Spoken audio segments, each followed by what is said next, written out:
Welcome back to Steven's Garage.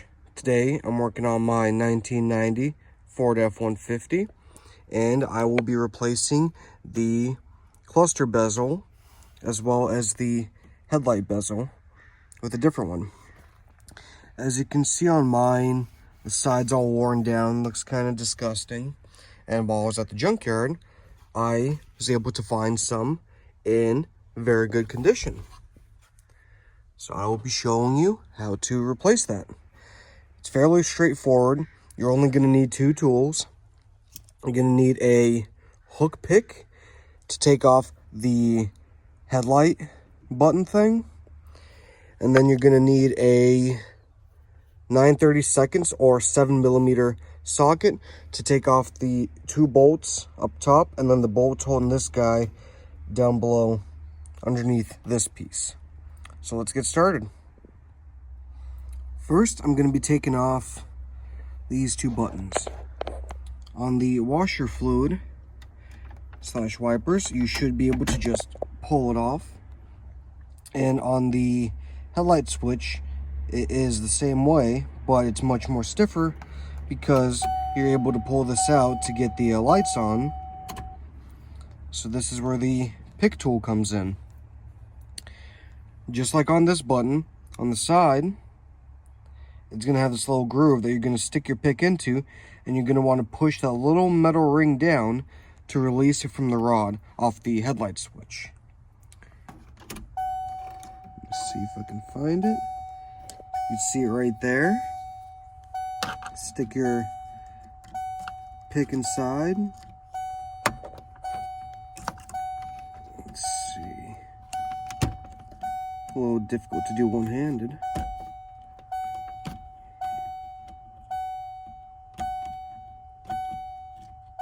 There you go. And got that off. Now to make sure your battery doesn't die, let's push that back in. The rest of this panel goes all the way around. It's just unclip off. And it is a two-piece. See the split right there. So I recommend taking this part off first and then that part. And then don't forget, once you pry it off, you're going to have the fuel selector switch if you have dual tanks that you are going to need to get this piece off, disconnect. So I'm going to get this disconnected. Now while taking off the other side, you are going to have a bolt right there that you're going to need to undo. Then you just kind of pry this off like such, and there you go. Now depending on your model, some of you guys are going to have ones that, I'll grab the other piece, have a overdrive button that you're going to need to disconnect. This one does not, so I'm not going to be using this piece. I'm going to be reusing that piece, and it's still in fairly decent shape. Next, we're going to be taking the screws out to get this panel off. Now you're going to have one screw here, here, as well as two up top, and one right there, and you should have one right here, but the tab is broken. I guess somebody has already been in here, but I'm going to get those screws out, pop this panel off. So I got all the screws out, pop the panel out. Very simple to do. That's how you get all these pieces out. Now, this is also a great video to show you if you need to replace any of the bulbs, if you have any that are burnt out, or to pull your cluster out to get to the bulbs behind it, as well as if you need to replace the headlight switch or the washer fluid switch. So now I'm going to grab the new panel, get that clipped into place, and start screwing that down. So the new one is clipped in, and it looks much nicer compared to the old one. See the difference right there. Looks mint. So I'm going to get the 4 screws down below and 2 up top put in, and then get this side clipped on. Put the one single screw in there, and then get this piece clipped on and put the buttons back on. So I got this all tightened down. that piece put on.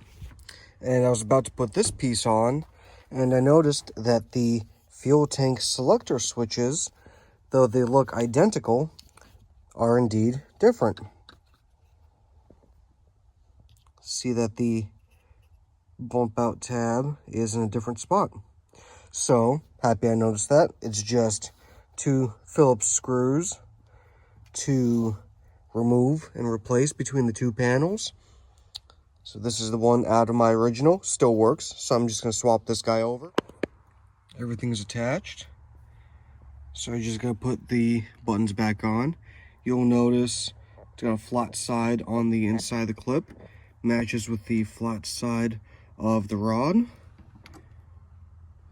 Just kind of match that up and clip that on. Same thing with the headlight one. It's got a flat side that you match up on the rod. Let me see.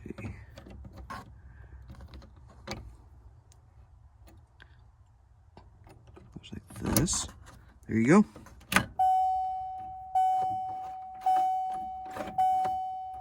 Everything seems to sound the way it needs to. There you have it. And look at how much of a difference that made. I love it. Thank you guys for watching. Hit the like button.